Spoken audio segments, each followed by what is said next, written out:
Débuter le second épisode de Sous les projecteurs. Cette fois, j'ai le plaisir d'accueillir Michel Séguin, la PDG de TFO, pour parler de la vision de TFO pour l'Ontario français. Bonjour Michel. Bonjour. On va jouer un petit vidéo, puis on va revenir, puis tout va être bien organisé à l'écran.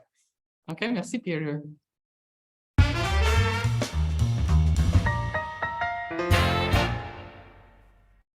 Et comme ça, c'est magique. Bonjour à mon invité, Michel Séguin. Bonjour et bienvenue à l'émission Sous les projecteurs, l'émission qui met en vedette des personnes et des initiatives qui brillent au sein de notre communauté. Merci à tout le monde qui nous écoute aujourd'hui en direct du rassemblement annuel virtuel 2022.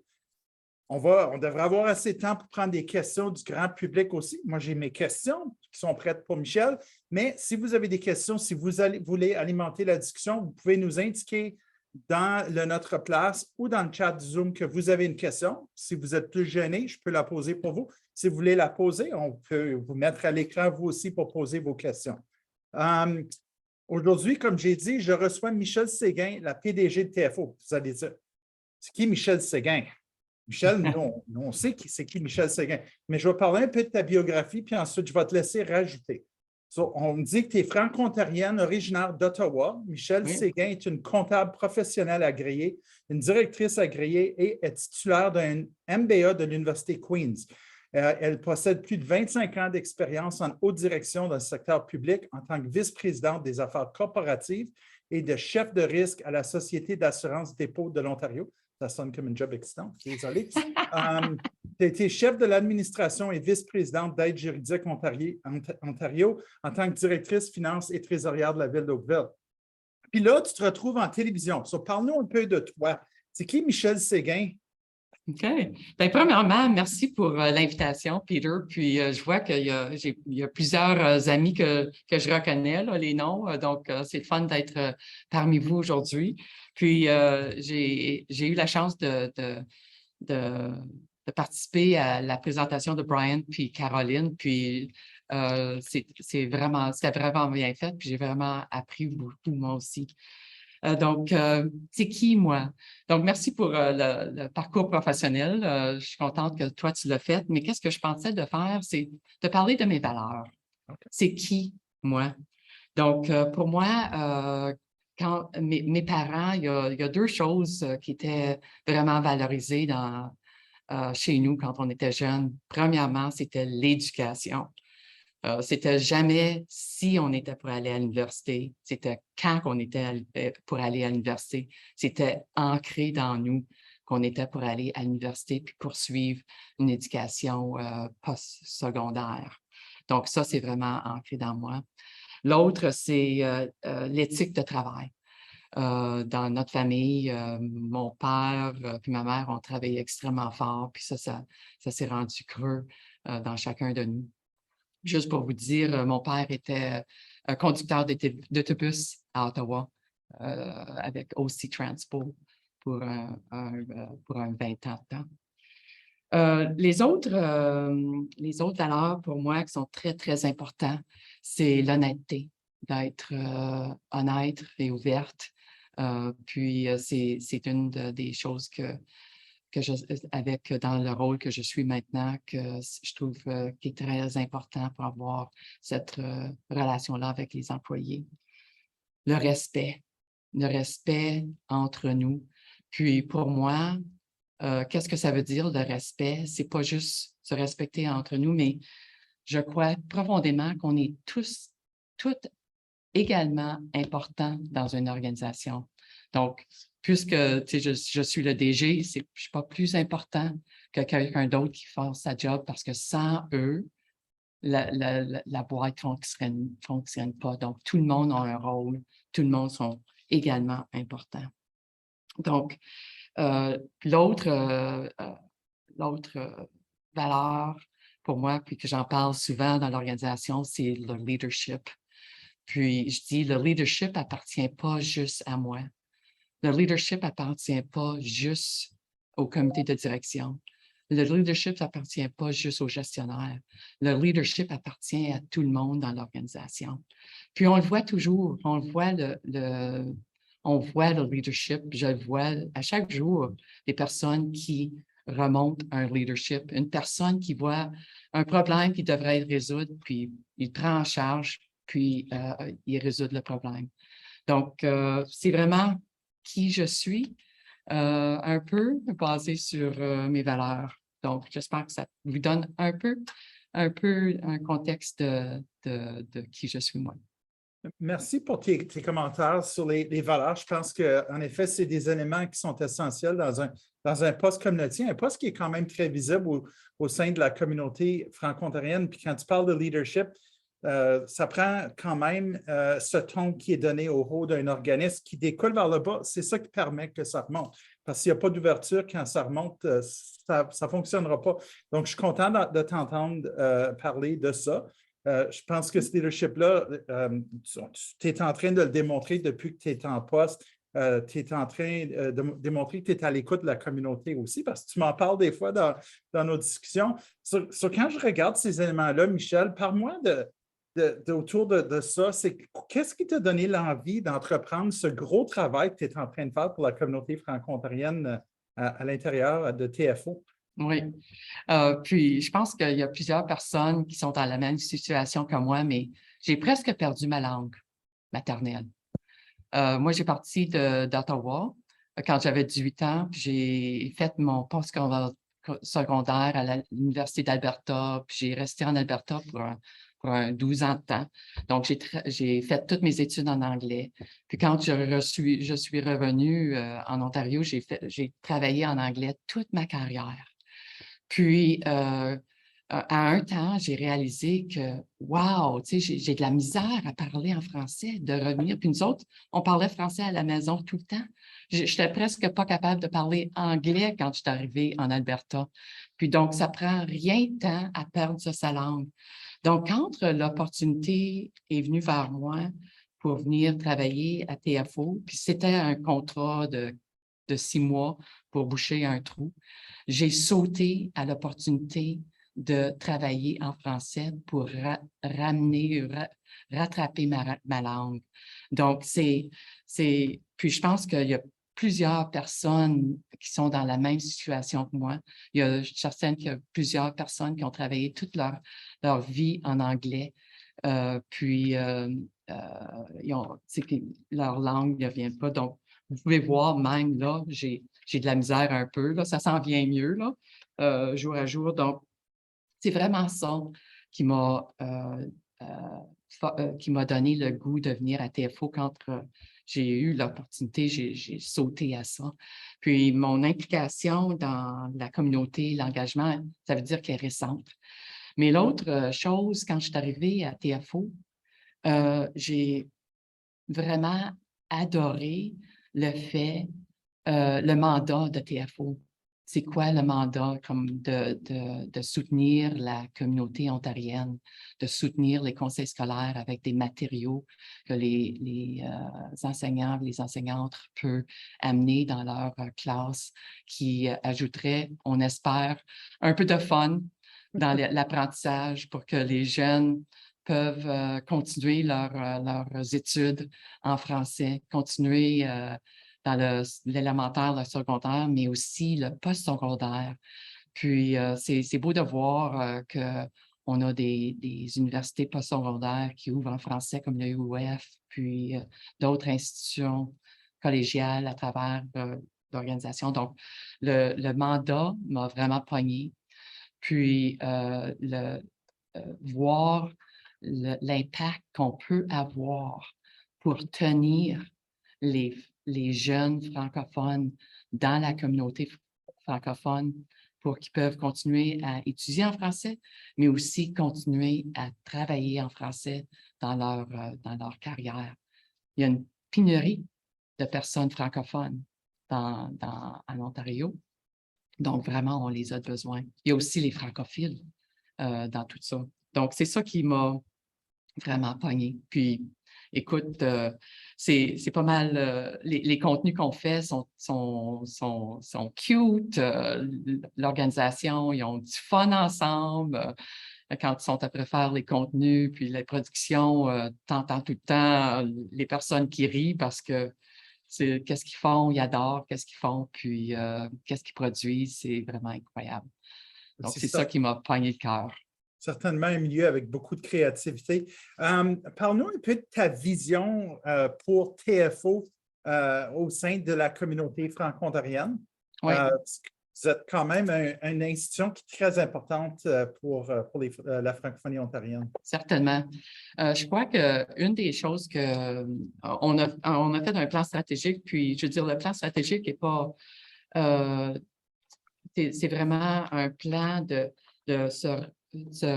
repositionner, de repositionnement. Donc, certainement, une des choses qui est très importante pour nous, c'est de se reconnecter avec nos partenaires clés dans la communauté, de se rapprocher de la communauté francophone, puis des conseils scolaires, puis pour que vous nous connaissez, puis que nous autres, on se connaît. Juste comme qu'est-ce que Brian, Caroline parlait, c'est de se faire des amis dans la communauté, de se connaître pour que quand il y a des temps difficiles, on a des amis, mais aussi pour entendre de qu'est-ce que nous, on peut faire pour vous, comment on peut continuer à soutenir la francophonie ontarienne. Donc ça, c'est une des orientations stratégiques qui est extrêmement important pour moi et l'équipe.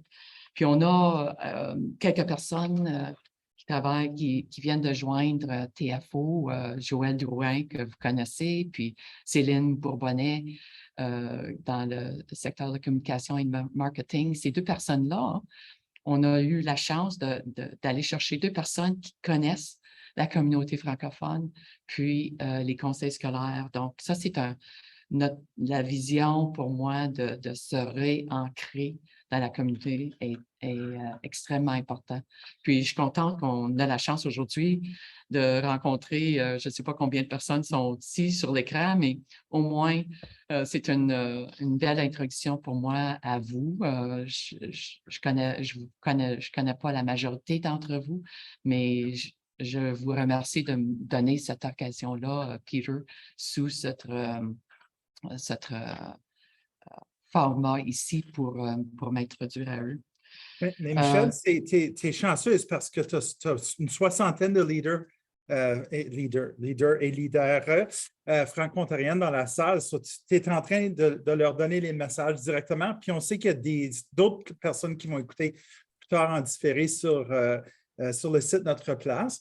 Je t'entends parler. Ce que j'entends aussi, c'est que les gens n'ont plus nécessairement besoin d'être à Toronto pour travailler à TFO pour certains postes. Puis avant que tu réponds à ça, je vais te lancer ma prochaine question.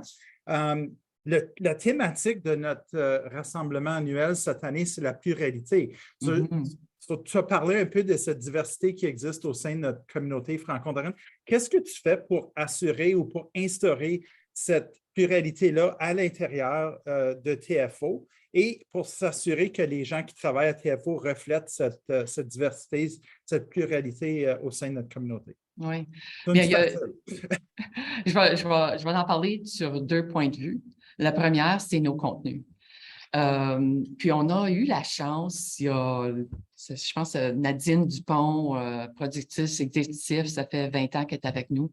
Puis elle, du commencement, elle avait l'équité, la diversité et l'inclusion en tête. Donc, quand vous regardez nos contenus, du commencement, on est vraiment en avant de tout le monde là-dedans. Nos contenus reflètent, puis on est vraiment, c'est une de nos, c'est presque dans notre NDA. On veut que les personnes soient capables de se voir dans nos contenus. Donc, nos contenus sont vraiment diversifiés. Puis juste pour vous donner un petit exemple, on est après faire une production qui s'appelle Cancazou. Puis, juste un peu, c'est deux chèvres, Annette puis Babette, qui demeurent dans un camp. Puis, il y a un monsieur Martin. Puis, monsieur Martin, c'est un anglophone. Donc, quand les deux, quand il y a une conversation, puis juste pour faire certain que les enfants sont capables de comprendre qu'est-ce qui s'est passé, monsieur Martin rentre, puis il fait un peu la traduction. puis il dit, « Ah, c'est ça que j'ai vraiment compris que vous disiez là-dedans. » Donc, c'est pas juste pour les francophones, mais c'est pour les francophiles. Puis, donc, c'est des choses de même qu'on fait dans notre contenu pour faire certain que les enfants, puis les personnes qui regardent nos contenus se sentent bien, puis ils peuvent se voir dedans, mais aussi comprendre qu'est-ce qu'on fait. Je vois que tu es rendu pédagogue, là. Eh bien, c'est ça qui est brillant dans notre organisation. On a des créatifs, les créatifs qui font le contenu, mais on a des pédagogues. Puis les pédagogues, c'est eux qui ajoutent le sens éducatif à nos contenus. On est une agence du gouvernement ontarien, du ministère de l'Éducation, puis notre mandat, c'est de créer des contenus éducatifs. Donc, on a un mariage de compétences entre la créativité puis les pédagogues dans notre organisation. Le deuxième point, c'est, comme tu parlais dans l'organisation, on n'est pas une grosse boîte, on est à peu près, je pense, 200 personnes environ, dépendant des projets, on a plus ou moins, là. Mais c'est pas facile d'embaucher des francophones, puis comme tu disais, on a plus de flexibilité dans le moment, mais auparavant, c'était à Toronto. Donc, on a des personnes qui viennent de partout au monde. Donc, à un point, il y a quelqu'un qui m'avait dit qu'on représentait à peu près 25 à 30 pays à travers le monde francophone. Donc, notre organisation est aussi diversifiée et inclusif. Puis le conseil d'administration ont vraiment ça en tête aussi pour faire certain que leur conseil d'administration est représenté et diversifié, femmes, hommes, puis pour d'autres nationalités aussi. Donc, puis nous aussi, sur le comité de direction, c'est tout le temps quelque chose qu'on a dans la tête quand on regarde. On veut faire certain que nous aussi, on est diversifiés. Merci Michel. Quand tu regardes l'Ontario français, tu as dit que tu as été parti longtemps, tu es de retour dans la communauté. Quand tu regardes la communauté avec cet œil, surtout de ton poste au sein de TFO, qu'est-ce que tu penses qui sont les défis auxquels la francophonie ontarienne va devoir faire face dans le futur? Puis ensuite, je vais ouvrir à des questions des gens qui nous écoutent aujourd'hui. OK, correct. Certainement, il y a, comme on lit dans les journaux à toujours, là, c'est il y a une déclinaison de la francophonie ontarienne. Donc, puis ça, c'est un gros défi pour faire certain que notre culture puis notre langue peut être pérennisée dans l'Ontario, ça, c'est certain. Il y a aussi une grosse pénurie de personnel bilingue, francophone, mais aussi dans les personnes qui viennent des conseils scolaires, ils le ressentent bien dans l'enseignement pour être capable d'attirer des enseignants et des enseignantes bilingues et francophones. Donc, je crois que ça, c'est puis de garder notre culture aussi vivante. Donc, ça, pour moi, c'est les plus grosses défis de continuer à se débattre pour nos droits. On a la loi sur l'offre active qu'on doit continuer à offrir à tous les citoyens pour qu'ils soient capables d'avoir des services dans leur langue et d'être servis dans leur langue. C'est important. Michel, on a des commentaires qui sont venus dans le chat. J'ai des gens qui disent nos valeurs sont l'essence même d'une personne, c'est le reflet qui nous en. Fabien Hébert, Denise Beauchamp écrit « Merci Michel pour ce rappel des valeurs essentielles ». Diane Poirier dit « Nous avons besoin d'alliés ». Puis j'ai une question de Blandine Lesage ou un commentaire. Puis on m'a demandé de la poser. Quand on regarde sur le site web de TFO, vous avez des programmes pour les 2 à 8 ans, les 9 à 12 ans puis les adultes, mais rien pour les adolescents.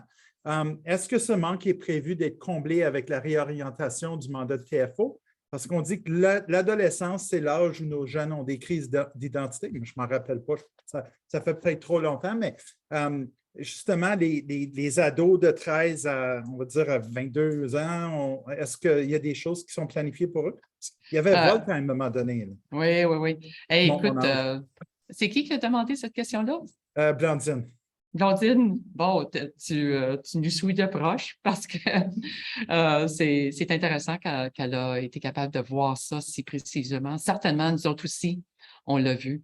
Puis, c'est une des points dans notre plan stratégique de combler cet âge-là, certainement. C'est un cadre d'âge qui est difficile à capturer. Mais c'est quelque chose qu'on a certainement vu puis qu'on veut faire. Puis, il y a, je crois qu'il y a un épisode qui est en cours qui s'appelle Échec et moi, qui est visé pour eux.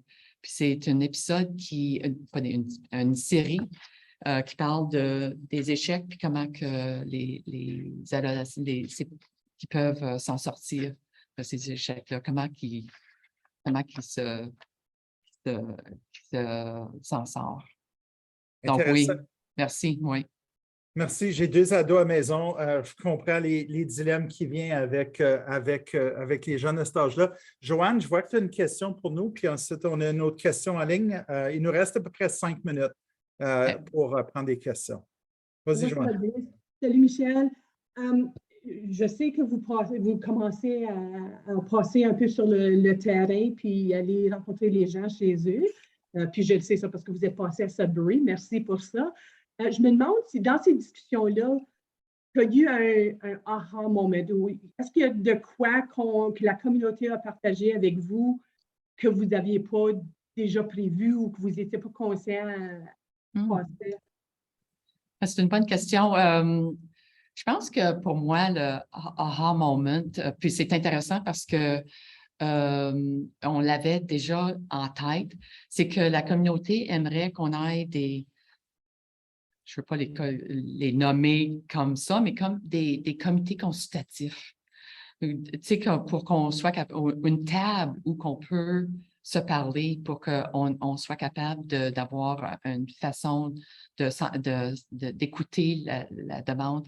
Puis c'était quelque chose qu'on avait dans la tête aussi. Donc, qu'est-ce qui était aha pour moi, c'est qu'on était alignés là-dessus. Puis, donc, c'est une des choses qu'on a en tête de considérer comment qu'on le ferait. J'en avais parlé avec Peter, il y a même au commencement de mon mandat pour dire, écoute, c'est comment qu'on peut, on a-t-il une façon de s'aligner entre AFO et nous ou comment qu'on fait ça, mais on ne l'a pas tout figuré encore, mais je pense que c'est une chose que c'est bon à faire, surtout comme d'en avoir 3 ou 4 à travers l'Ontario pour vraiment être à l'écoute, puis prendre ces commentaires-là, puis l'amener dans l'organisation pour voir est-ce qu'il y a des demandes ou des besoins dans les contenus qu'on produit qu'on devrait considérer. Donc, pour moi, c'est ça, comme nos contenus, c'est notre cœur. Nos contenus, c'est notre réputation, puis c'est notre produit. Donc, puis il faut que ça l'alimente ou ça reflète les besoins de la communauté. Donc, il faut qu'on entende qu'est-ce que vous voyez qu'on devrait faire. Mais donc, merci pour la question. Puis, félicitations, Joanne, pour le prix là, de reconnaissance pour toutes tes années avec la FO à Sudbury. Bien, merci beaucoup. Mais je te rappelle que la FO a beaucoup de tables de concertation. Je suis certaine que tu peux aller te procurer une invitation. Tu serais la bienvenue. OK, merci. Merci, Joanne. J'en avais parlé à Michel aussi. Merci beaucoup. J'ai 2 questions qui restent. Il y a Nicole Fortier-Lévesque, ensuite il y a Dominique Giroux. Nicole, je vais te demander d'y aller assez rapidement. On va donner la dernière question à Dominique. Merci, Peter. Donc, moi, c'est un commentaire. L'année dernière, j'ai dû retourner remplacer un congé de l'école en 6-7-8 alors que je suis une enseignante de français au secondaire.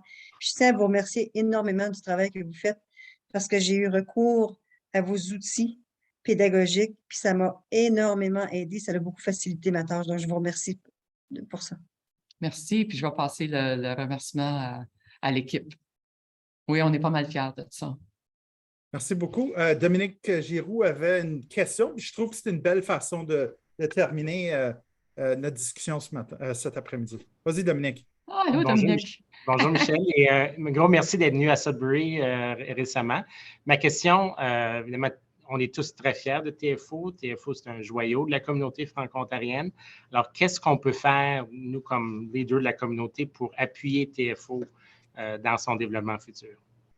Wow, merci pour ça. C'est une belle ouverture. Vraiment, pour moi, c'est comment qu'on peut rayonner plus large dans la communauté. Donc, c'est quelle occasion y aurait-il dans vos communautés pour être capable de promouvoir TFO dans la communauté?